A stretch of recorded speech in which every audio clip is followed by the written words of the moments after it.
Bakit ito ang dumating? Hindi kaya ito ang order ko? What's up guys? At dumating na nga po yung ating order. Oy, balot na balot siya guys.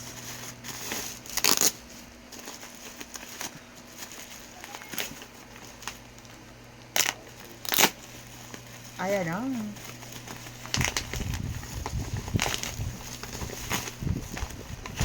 Uy. Parang may naamoy ako hindi maganda. Ano yan? Oh. Oh my God.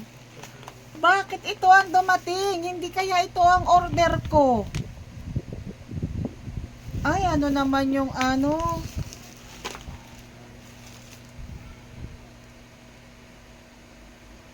Ala, sino ba to? Shopea Rotoni. Aba, ang order ko ay yung VC toner. Pero bakit ito ang pinadala ng act ng sealer? What's wrong? Anong gagawin ko dito? So excited pa naman ako dun sa dalawang in-order ko na VC toner kasi paubos na yung toner ko. Tapos yung dumating, kani! Nakakaasar!